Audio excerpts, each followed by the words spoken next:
Gather, veterans. It's time to join the fight.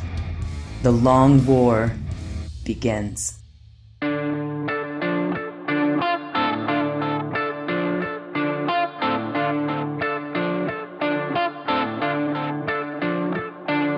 This is The Long War. I'm Robbie B, and joining me once again is my partner in crime, Kenny Boucher. What's up, dog?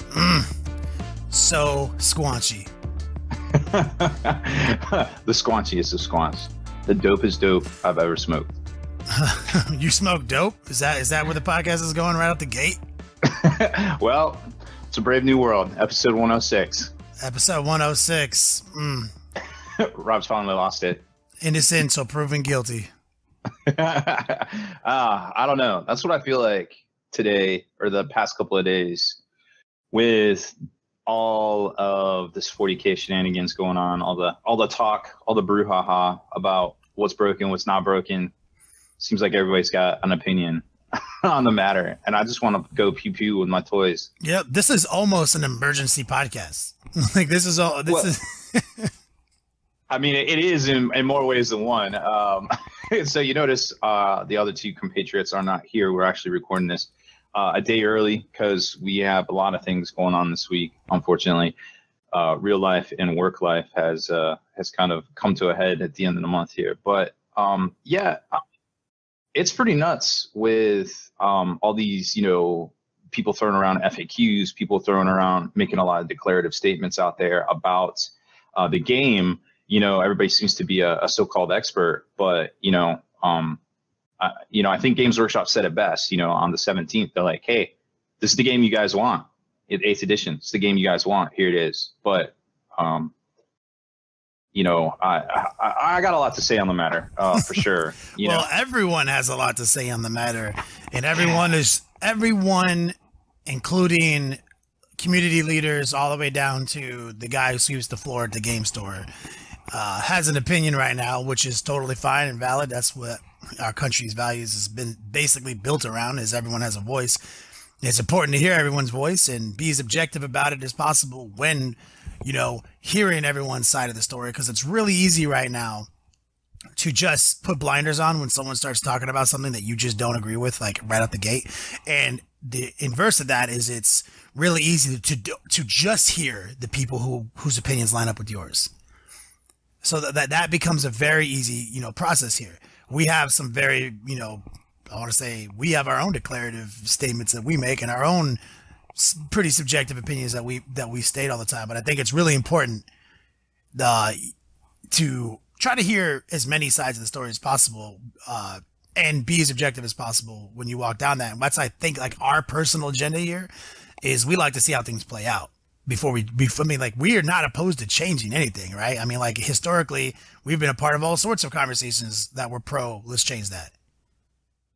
Yeah, and we were part of, hey, 6th edition, there's something wrong with it. We need to fix this. And fortunately, Games Workshop already had a plan kind of set in place at that time that we started to organize against, or at least to try to change 6th edition, which was, I guess I want to say mid 2013, early spring or whatever. But, I've been a proponent, and I talked about this in my stream last night over on Twitch, was people are making moves to change the game when we haven't even had a major tournament yet, and, I'm sure Kenny will have a lot to say on this, but, taking the game and starting to nitpick little things about missions, about, kill points, for instance, and then even going on live streams and stuff and starting to maybe do that, wagging the finger about, oh, well, there's a couple of units too that needed tweaking.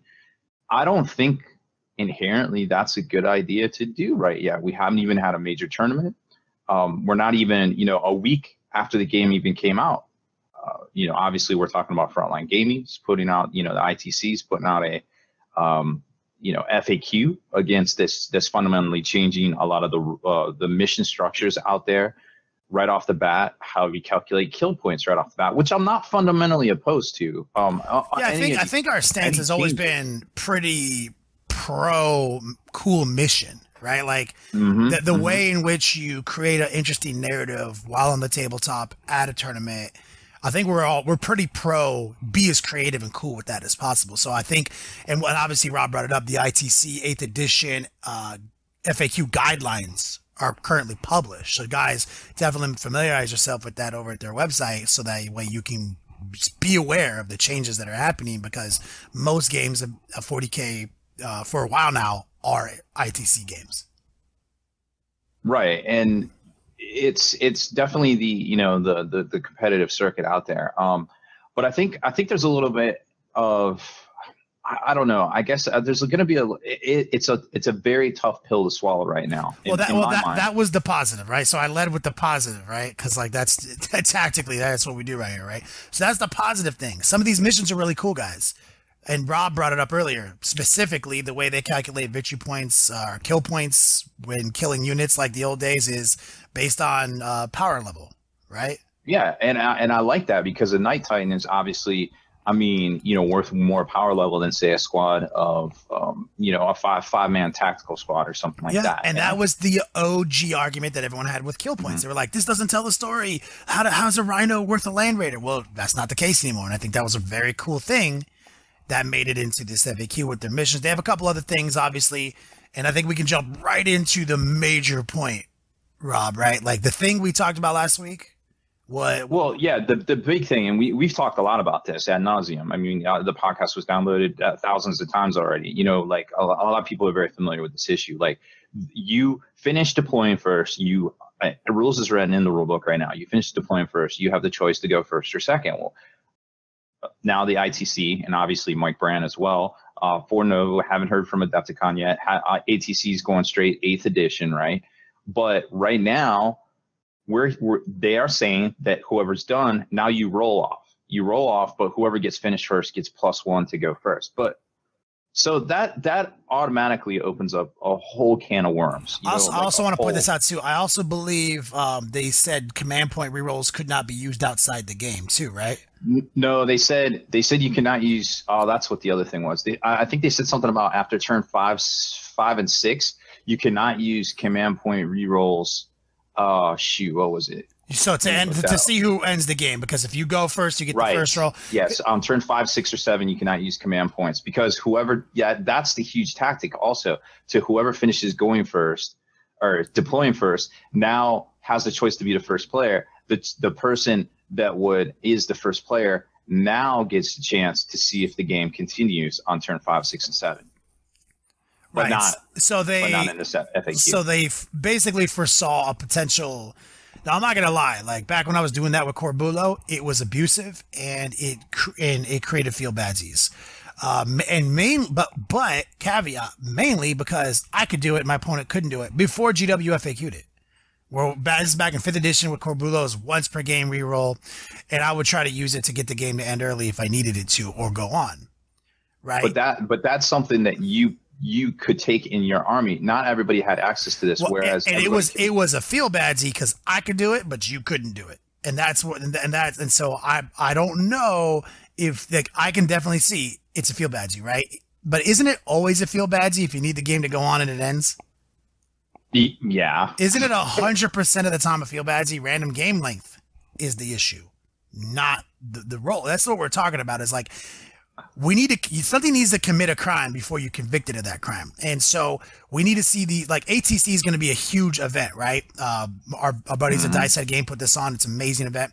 And it's going to tell a lot of stories because people come there to win. They come with the hardest, most imbalanced lists because of the team format, 1 versus 1. You kind of get to pick your matchups. You're going to see the strongest lists in the country in that room. Absolutely. The most imbalanced lists. Let's see what they figure out. Let's see how bad it is, before we start talking about stuff. And then let's scale it back. Let's see what happens at like SoCal Open and and the Bay Area Open. Let's see what happens. Let's see this mechanic actually ruin the game first before we take it out. Let's see this auto go first, because you deployed first mechanic actually ruin the game first. Let's see the top 16. Let's see if it's just all Lord of War detachments with Magnus and Night Titans and Shadow Swords and stuff. Let's see that happen, right? And, I'm 100% behind that because I've watched enough Law and Order. I'm pretty much a legal expert by this point, and I can definitely tell you that you are innocent until proven guilty. So right now, 8th edition is fine until proven otherwise. We don't even have an event, and I can tell you what from and I've heard. And a caveat: if it happened in your Beats lab and your buddy did it to you, that's not the same thing. We mean empirical data coming at a huge national events that are, being played as competitively and as hard as possible. That's what we mean. Like, yes, it has happened. People have used this already to go first. Obviously, people have already used this to end games early. We're talking about, let's see how it shakes out in a huge control, with some variables. Right. Yeah, I 100% agree. And I'm going to make some parallels between different game systems out there because I have a little bit of that background. A problem arises when the same lists and the same no variants are at the top tables out there. We saw one year at Feast of Blades where everybody, top 8 tables, 7 of them were the same demon builds with screamers and flamers. Obviously, that was an issue. That needed to be changed. That was an imbalance in the game. Stuff like most recently Star Wars Armada, we had an issue where if you were playing Imperials, you pretty much took a gladiator with engine techs. Like that was every list since, the game first came out. Well, Fantasy Flight just I want to say nerfed the gladiator card, so you can no longer do that. You still can, but it's not quite as effective. So when you see the same stuff over and over, it becomes an imbalancing issue. And we're not even there yet. We're a week into the game and people are already dropping FAQs. The same people whose name is all over this game, that this is the game that we wanted as built by Games Workshop. So it's not just, I feel like I don't want to say conflict of interest because that's probably too strong of a word. Well, okay, so we did mention it last week, right? There is absolutely, there's a term called adversarial journalism. I'm sure you're familiar with it as the Spikey Bits proprietor. So there's a term called adversarial journalism, and it needs to exist in a free country, like in a free market, where people are communicating, where you have the freedom of speech. Adversarial journalism is a huge part of our country, and basically we have community leadership, right? We have leaders everywhere in our community, right? Who essentially get to make these guidelines that we essentially have no choice in. Now, everyone can say, well, like, it's their system. They can do whatever they want. Sure enough, for sure. Cool. But they kind of have a monopoly too. Like, you see what I'm saying? Like, if there's only 3 major, events in the country that put on these huge events in these huge hotels and these convention halls, it gets really easy to say, well, you don't have to play there. I mean, well, then you're almost saying like, well, then I don't get to fucking play. So it's a bit of a monopoly. They also profit off of this. They also are the leadership behind the rules construction, and we're involved in actual game testing. So you absolutely have a responsibility to look at it, try to pick as many holes in it as possible, objectively or subjectively, it doesn't matter. The concept is that you're creating a dialogue that people can get on board with and you create awareness. Now, you're not trying to shit anybody's cereal. You're not trying to ruin anybody's business model.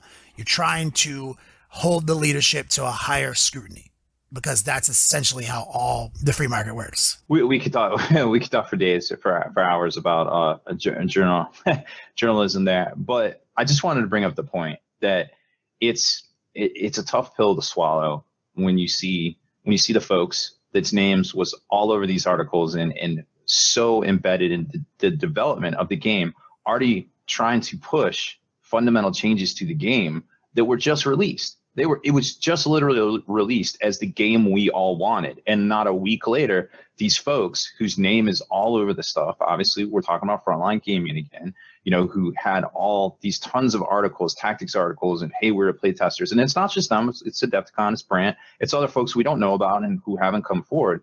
But these folks are saying, hey, this is the game you wanted. Oh, wait a minute, we're going to change it already. And Games Workshop's just kind of not really saying anything. And it's like the wild, wild west all of a sudden. And, furthermore, and I'm sure, we're going to get to this point here in a minute with Kenny, there's other ways to make these changes if they need to be made, which we don't even know, in my opinion, yet, if these changes need to be made. Yes, in some Beats labs, there's these things and they're happening, but it seems like a lot of these do I say transgressions, are being made with, the Lord of War detachment. And that seems where a lot of the issue is coming from. Now, granted, there's still some issues out there. There's things like, 4 dark shrouds, and depending on how you read the rules as written, the modifiers in the tools of war section, modifier stack, modifiers, some people are saying they don't stack. Like, do dark shrouds allow you, basically you walk across the table, your whole Raven Wing army, and you're neg 4 to shoot it, and not combat, but shooting. So there's some things out there that may also present a problem down the road. But again, we don't know if that's the case yet, being at week 1. You know what I mean? So that's a huge point. And like I said, we're not saying that things don't need to get changed. We're just saying it's too soon, too early. And also something we've been saying since the beginning. Like we said, every unit out there, like in this community, who's got some kind of voice, some kind of platform, and there's a lot of us, has some agenda, right? Everyone's got an agenda, and it doesn't mean agenda is not a negative word. Agenda doesn't mean bad at all. That's not the definition of the word agenda. So our agenda is bringing hobby back, and admittedly, that slogan is super open-ended, right? And by design, because we are a company, right? So we have a slogan that we believe in as our motto, but we can kind of fit it in places to be tactical about how we approach things, right? So it used to mean bringing hobby scores back to 40K. Where we're at now, probably still big part of our mission statement is bringing hobby scores back to 40K, but the point I'm making on this is that there was a lot of problems with 7th edition that we felt, rather than this huge living document of FAQs that had to be added on top of each other over and over again, and then you'd FAQ something, and then unforeseen tremors would shake the foundation of the core rules, and now you have to FAQ 3 more things just to patch it back together, and you need to go infinite, right? We were saying, that's cool, that's a way of doing it, but we have this really easy way of doing it if you bring hobby scores back into the game, and you make them matter. Like composition scores, player police composition scores, real preferred opponent type of scoring at the end of the tournament. Real, seriously well-tested stuff that we've been successfully doing now and bringing hobby back format at Adepticon. We're saying that kind of fixes it, right? This one tournament structure, no FAQ, no ban list, nothing, kind of solved the problem. So that's what we're saying here, is there's probably an easier way, once all the data comes in, to bring hobby back here. And it probably would be simpler to, instead of create a new core rule on how missions work, how who deploys first, who goes first mechanic, it probably, if we do in a court of law find this Lord of War detachment to be guilty, to be an imbalance in this game, because every one of the top 16 guys has 3 Night Titans and Magnus or 3 Shadow Swords or whatever, wouldn't it be a lot easier to just remove that detachment from the game?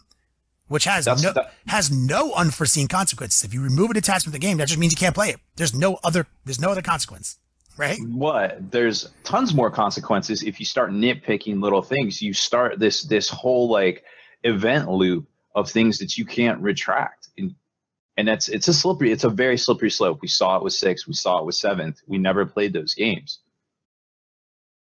Like, you have to be very careful. This is a very, you're right. Very powerful thing. We said that too. Like, 7th edition, we really didn't even know what 7th edition was because we weren't really allowed to play it on a national level. So who's to say, like we said, at our events, our Bringing Hobby Back event, like, it was actually just fine because 50% hobby score, 50% battle score turned out people who came with, storm surges and stuff, they weren't winning the games. They were winning their games, but they weren't winning the event. And that really balanced it out. So that's just an example, right? That's just a simple example. But like in the example, right? If you say, let's change this core rule from you have the choice to go first to it's a +1.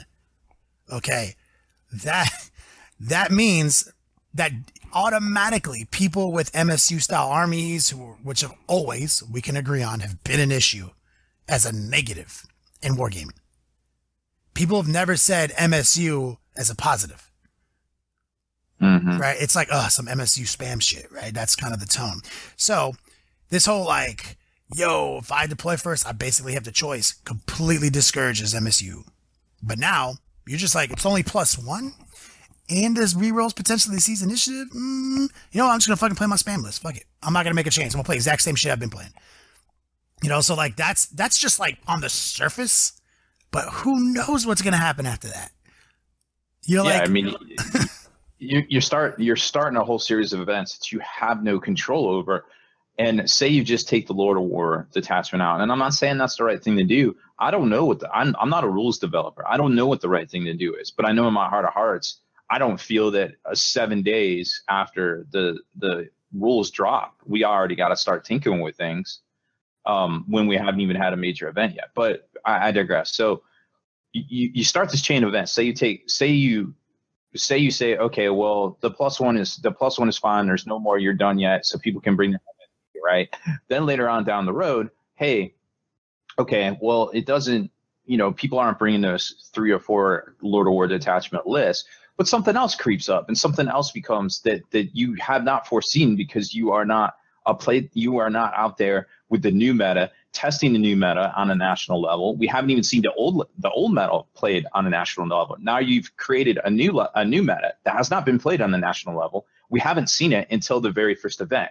Then we start tweaking things from there, and then it turns into a whole nother thing. And remember too, there's a lot of smaller events, and we've always seen this in the past, which is fine because they start tailoring the event packet towards their local meta, thus creating these vacuum metas, which I talked about in the past, which may or may not be fine. But don't you think if Games Workshop puts out this book and they say, guys, here's our book, here is the rules for Warhammer 40K. Shouldn't I be able to go anywhere in this country and play a game of 40K using this book in my hand?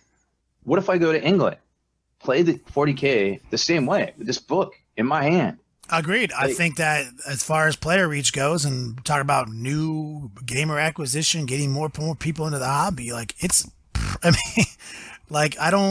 think having overly complex ways that layer over and overlay the rules is like that. Like, that's our opinion, right? Like, we're subjective on this matter, guys. We're not hiding shit. Well, I'll tell you what, I do other stuff. I do other stuff outside of the hobby because my hobby has to at some point be outside of the hobby, or if my hobby is the hobby and I never escape the hobby, I go crazy. But, I do things like, play Star Wars Destiny, I played Magic in the past, Star Wars Armada, some of the ship games and things like that. And I can tell you right now, it doesn't matter where I go in the country or even in the world for that matter, all those games play the same wherever I go. Yeah, and those guys have been doing turns out Wizards been doing pretty good for a long time. Turns out Fantasy Flight's been crushing it. Like, these are some of the ways we want GW to run their game, honestly. We do want them to make tweaks when necessary. We do want there to be balances, but we just don't want them to have to completely lean on the subjective opinions of us. You see what I'm saying? Like, us is like me and Rob, our mouthpiece. Like, Reese, his mouthpiece. Like, that's probably not the right people to just straight say whatever their opinion is probably right. What you need to be doing is dealing with the community. And you have a community page where people can lay down their opinions, and you have people who work for you who read these opinions and thus formulate like flowcharts and create graphs on like what the opinion is and where the majority is going, and then have experts think about it, like that kind of stuff. And that's why we recently started a big post on the Spikey Bits hobby group where we're trying to talk about this subject that we're talking about right now, which is the either the +1 to go first or you set up and you have the right to go first or second mechanic. We want people to go to Spikey Bits Hobby, which is a Facebook group. You're probably already on it, and find it. It's pinned to the top, and want you to just talk about your experiences with it. And it is our goal to get GW to look at this huge post with all these comments and all these people discussing it and have a little bit more pieces to the puzzle before anything happens. We're not saying GW is not going to change it. We don't know what they're going to do, but I'd like them to have more data than they currently have. Well, I think, I think they definitely they have to ask themselves as a company, in my opinion, hey, are we Games Workshop? We've come out of the gate. We have taken huge strides in social media. We've taken huge strides, in content release and creation and things like that on a, daily basis. Do we need to handle the organized play side of things here? Because guess what? Fantasy Flight does. Wizards does. And all of those same people they come out with their FAQs that you know, which all of this might even happen in the chapter approved book. We don't know. But they've already announced that there is a chapter approved book coming out. Maybe they've already had all these discussions with these playtesters and said, okay, cool, we're going to take what you say, we're going to put it in this book. You know, we're going to tweak the game every year like they're doing with the General's Handbook for Age of Sigmar. I don't know yet, but I can tell you right now that if Games Workshop wants to be as big as these other companies and continue to grow in the manner they have and be, air quotes, you know, the new Games Workshop, all of these declarative statements that they've said that this is the game for us, this is the new Games Workshop, that perhaps they should take more control over the organized play side of things, because it's literally the wild, wild west, and people literally stop the hobby because of madness that ensues from the things to do with competitive or organized play in general. And it's not just on the national scale. These things trickle down to your local stores, to your local metas, where folks are like, oh, okay, well, what FAQ are we playing? All right, well, you know, what format are we playing? Okay, cool. You know, these things are a lot more prevalent at all levels of the gaming scene, from, you know, regional to local to all the way up to national. That's a good point. You know, and so, and that's kind of just where we're at with that. You know, this whole concept of innocent until proven guilty is, you know, a little bit of adversarial journalism here. Like, we're letting you guys know ITC, Nova, and maybe even Adepticon are all going to be rolling out with FAQs real soon, or maybe just one FAQ. I don't know if they're even going to be one FAQ or they're going to be 3 separate FAQs. I don't know what the situation is, but this is kind of the state of what's happening already with match play. And match play is a big concern for us, because as much as hobbyists we are, we like to enjoy our games at that level, at that convention level, where we can play 6 new people, maybe even more in a weekend, or, you know, get dozens of games in potentially. That's where we like to be at. Now, you might not even be there. This conversation might even be the stupidest conversation you've ever heard, because you might just be like, I don't even know what you're talking about. I just play the rules. Me and my buddies do. That's awesome. Well, one day, I promise that you're going to be in a position where that's not enough, and you're going to want to be at these conventions, because that is the most fun that this hobby has to offer, is having a room where everyone is inside of that room, sharing a very similar love for a game system and enjoying it together. That's the max. That's the top of the castle walls. You know, like, you're literally so happy. So that's why we talk about it so often, because it is something we're trying to share with you guys. Yeah. You know, some of the funnest times I've had are going to grand tournaments and events like that. Back when Games Workshop used to throw these things and used to, you know, kind of control the organized play scene. And that was really, really enjoyable for me. It was going to these events, seeing these huge displays and things like that. But what's not enjoyable for me was the way 7th edition was, where every one of these big events, all independently run and operated through a loose consortium of folks that got together and said, hey, I like this idea, I don't like this idea. And then eventually one you know, venue broke off from the other ones, and they all started forming their own independent FAQs. Because, I mean, look at it this way. You've got LVO that's in February, right? So that was a different FAQ. Then you had Adepticon, which was literally a month later, so maybe about 2 months max later, right? So so if you wanted to go and you wanted to play an LVO and you want to go to Adepticon and play in an Adepticon, you only had 2 months time in between both of those events to configure your army, replay test your army, perhaps repaint your army if you were so inclined, because hobby scores really weren't a thing in 7th edition. Then fast forward to ATCs, the American Team Championships, which were in July. You're talking from March to April to May to June. So it's a little bit bigger of a gap right there. But then from July, you had Nova right around the corner, which was the end of August, the first week of September. So a lot of quick turnaround there to reconfigure, replay test, re-hobby on your armies for all of these events that had a different FAQ. And I wouldn't say that every person could go to all 4 of these events. Maybe you just wanted to go to one here and one here. Even if it's a 6-month gap between the two, that's, you know, for a lot of people with jobs and families, you know, schools, all sorts of stuff like that, that's a lot of work to do to get in there, hobby on your army, play test on your army, change it out. And the whole time Games Workshop's putting new things out for you to learn, new rules and things like that you got to keep current with so that you know what might appear across the table from you.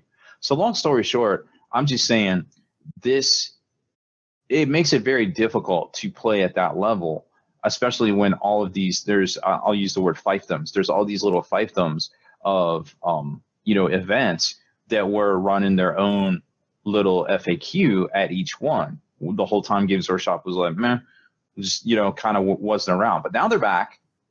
Now we might see, you know, more from them on this thing. Maybe they'll dip the big toe into the pool of a competitive play game. I don't know.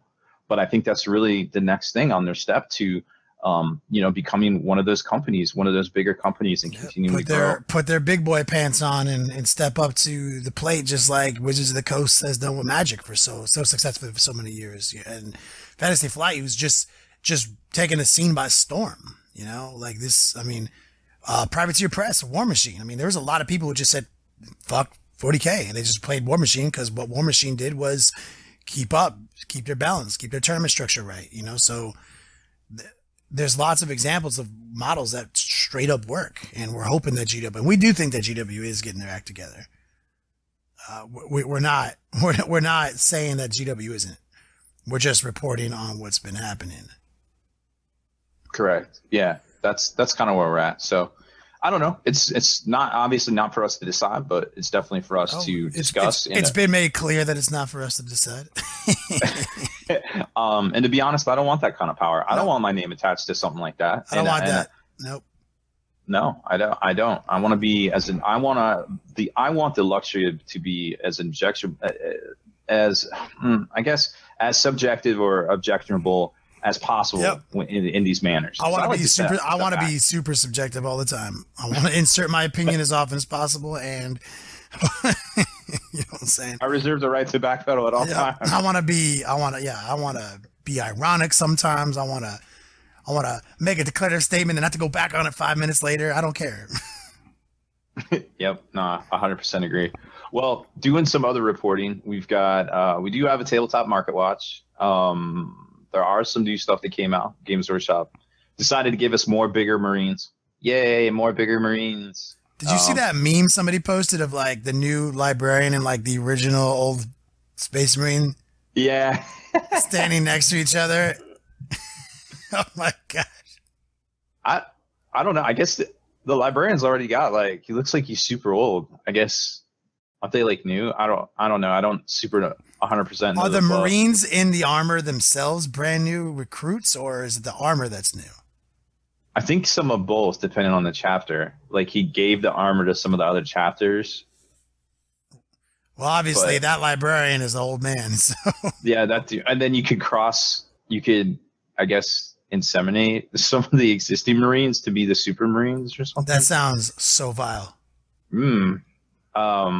Yeah, I don't know 100% all the fluff on it. I got the book. I haven't obviously read it. I've been focusing down on a lot of these new rules and things that have been coming out. So next week's releases in a kind of like a little Age of Sigmar format that we saw when they went to the points from kind of style last year about this time with the General's Handbook. There's a lot of similar kind of comparisons that are being made to this week's releases for Warhammer 40K. Now they're putting out a build and paint or getting started with 40K magazine, which is going to have all sorts of, you know, hobby-esque things in it, judging by the Age of Sigmar one that came out last year. For $10, it's not too bad of a deal. It even comes with a free Space Marine to put together inside the magazine, or shrink wrap to it or whatever. Like I said, if last year's Age of Sigmar one is, any indicator, this thing is going to be pretty sweet. Haven't seen it yet, obviously. Looks to be about $10, maybe $15, depending on how you convert over the pound to the American price. Games Workshop doesn't exactly do it by the real exchange rate. They actually use their own fake exchange rate. I mean, that seems smart if you can do it. There will be another box set coming out that will contain the a majority of the miniatures. I don't want to say all of the miniatures, but a majority of the miniatures that came in the Dark Imperium starter. And so that wait, there's another even bigger box that's going to have some of those models? Smaller. It's smaller. So like no rule book probably? No rule book. It'll be like a little rule book and quick reference guide to the models that come in it. It's a Warhammer 40K starter set called No Fear, and it's very similar to the Thunder and Blood Age of Sigmar starter that just came out last week. So it's going to have your fold out mat. I think it was 22 inches by 43 inches. This looks to have, about 24 of each miniature in it from both sides, or 24, 14, 16. So 40 miniatures as opposed to 63 miniatures in the other one. So it's got less count of minis, no rule book. It's got a small starter rule book in it that probably has a lot to do with the models that are included in it. Is it a reduced price? What's the price on it? I would imagine it's going to be $80, the same as the Thunder and Blood. Ooh. Yeah. So that one's just straight miniatures. You think it's going to be the exact same sprues recycled though, right? That's what it looks like, yeah. Cool. That's what it looks like. Then there's another box, which will be an even cheaper price. That looks to be around the $40 to $50 level, called First Strike, which is going to have your new miniatures in it, your Reavers, which are they look to be your Scout minis, your Shiv Marines, so to speak, the guys with the skulls on their face. Those guys look so badass. They do look pretty cool. I don't know where they came from, but apparently they're really good at hiding. The new Death Guard, there's some new Poxwalker sculpts, and a couple of the old sculpts are going to be included with it. Again, quick reference guides. It looks like there's some cardboard versions. This is a different box set with new Poxwalkers and new Death Guard? Yeah, new sculpts, yeah. What is this one called? And the Reavers. This is called First Strike. What's the total model count on it? 3, 6, 9, 14. 14 minis. 14 minis. Seems kind of light. It's a little light. It's a smaller. It looks almost like it's a. It's almost like the Kilton Cassius kind of thing. Mm-hmm. Cool. And then they're coming out with individual squads as well for they're calling them easy to build, ETB. So you got the Intercessors, which are just your Primaris Marines with bolters, your Reavers, which are the crazy Shiv Marines, the Plague Marines, a three squad of them. Is this are these going to probably be different than what we got in Dark Imperium? Yes, these are different Marines, except for it looks like the Intercessors are the squad from Dark Imperium. The is there just 5? Or is it 10? There's just 5. Yeah, so it's probably that one sprue in Dark Imperium. That makes sense. Yep. So that's pretty interesting. So that means that anyone who gets the Dark Imperium stuff is probably going to have, it's kind of like the what was it called, Killzone or Kill Team? No, the one with the Gene Stealer cults all in it. Oh, Overkill. Overkill. Yeah. So Overkill had all the Gene Stealer cult people. Had a bunch of the aberrants and all these sculpts that later on GW came out with, but they were different. They weren't all exactly the same. And also they didn't have aberrants. You couldn't even get them. So it'd be interesting to see if all these boxes start coming out and the coolest, craziest looking Plague Marines were only in Dark Imperium.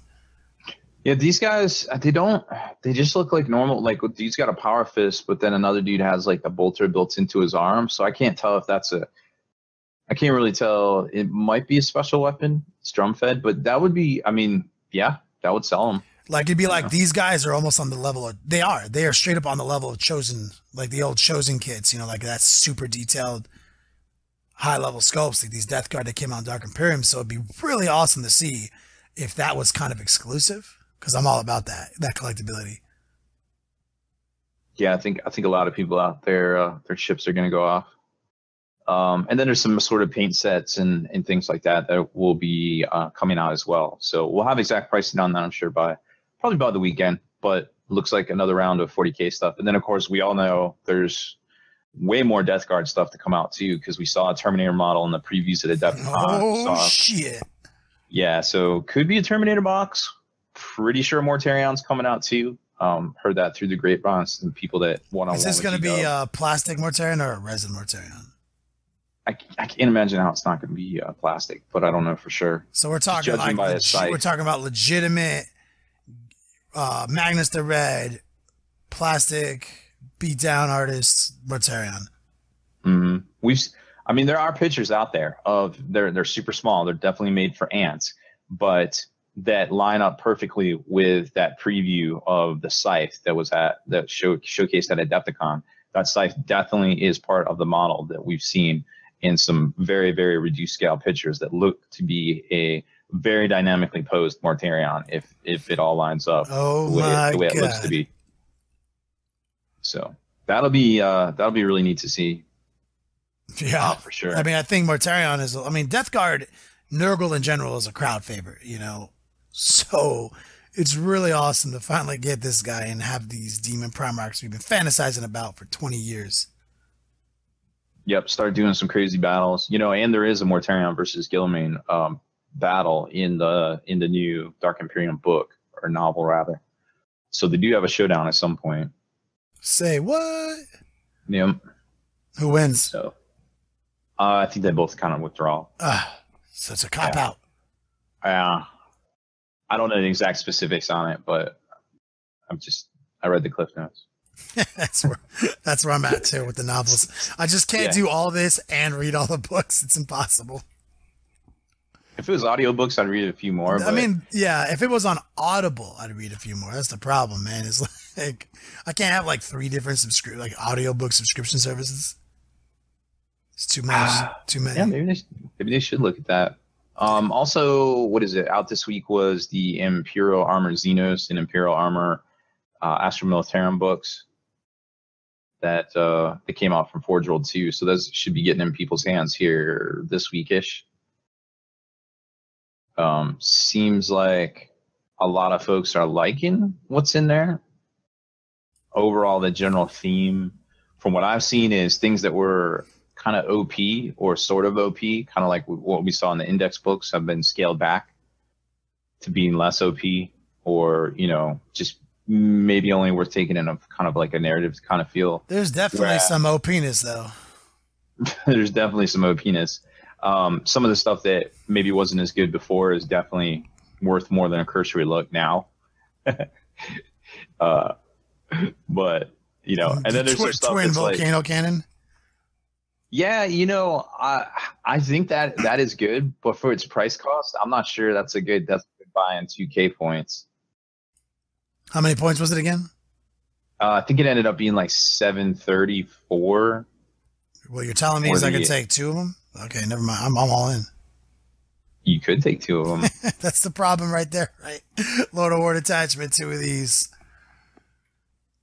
Go first. Yeah. You could take 2 of those and go first. I just have a feeling I'm not going to win as many games because, in my opinion, if it's about who has the most models to take objectives, and you have 4 models in your army, and I can end the game with 5, don't I kind of win the game? Like if I still have 5 dudes left? I mean, having models is good and going first is good, but I think it's all about what's on the scoreboard too.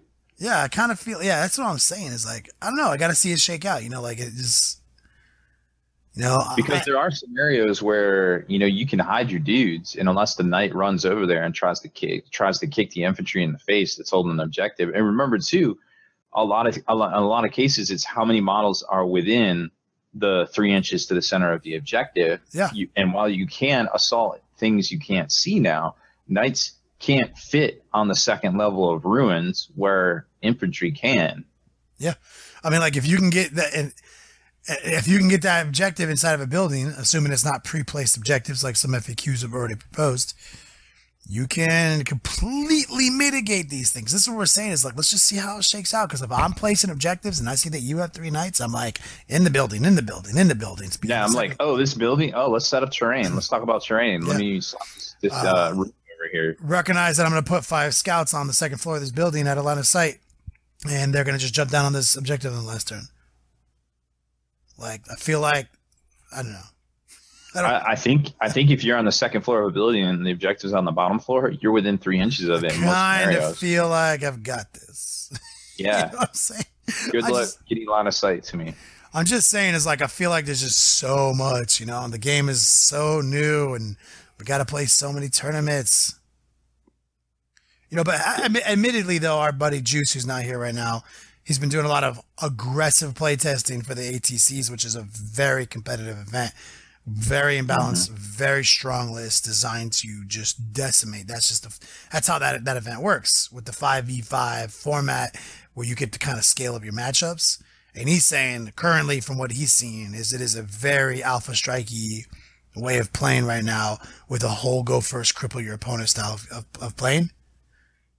And I don't know if that translates to the whole of 8th edition yet, but at least in this format of events, we're seeing a very imbalanced way of playing. So that could potentially be evidence to support all this FAQing. I don't know. But then, of course, there's a control and there's a variable, right? Like, the variable is that you get to pick your matchups. So, of course, you can play imbalanced free of charge, Yeah, there's some give and take with that event for sure, but you definitely see some of the top teams there bring variations of the same lists for each of their teammates. Like, you would always see, oh, okay, well, here's a 3 Wraith Knight list. Here's a, I don't know, a Gladius. Here's, so it's going to be really interesting to see what those lists are. Yeah, that event is actually really helpful for showing you what the community thinks, because you're going to have X amount of 5-man teams, and you're going to be able to observe what each team thinks is competitive and how many times it's repeated amongst all the teams. So it's really going to help. It's going to be some solid research to see what we think is wrong, if anything. But something will be wrong. Something's always wrong.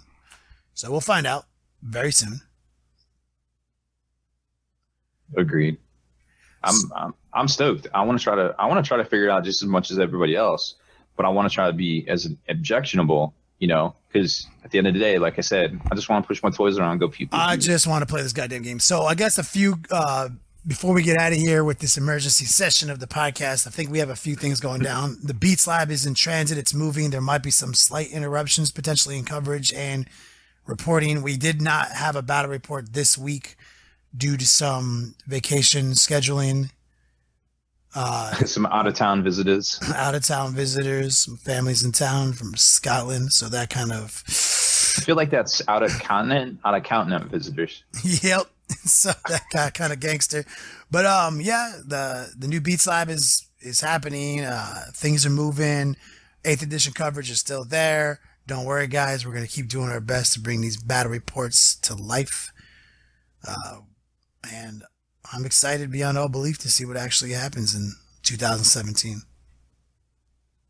No, we are podcasting next Wednesday, the 5th, because it's after the 4th. But are we doing a battle report next week? I will try to commit myself to getting a battle report down. I'm telling this to the community. I will try to make that. It's not just me and you here. Yeah, it's not just you, me. This is you, me, and at least one other person who's listening to this. I will do my best to have something for us on that next week. Yep. And we are podcasting as normal. So we're going to try to keep as uninterrupted coverage of 8th edition 2017, this exciting new world that we're in right now. We're going to try to keep it as uninterrupted through the summer as possible. I don't see why not. Sounds good. All right, Mike Haspel, will take us out. Yep, that's it for this one. Where is he? Mike Haspel, are you there? We got no Haspel. Well, we should have thought this one out more. We'll just do our old standby, right? Head on over to thelongwar.net. That's the home of the battle reports for exclusive content, early access videos, and lots more on 8th edition. Become a veteran of the Long War today.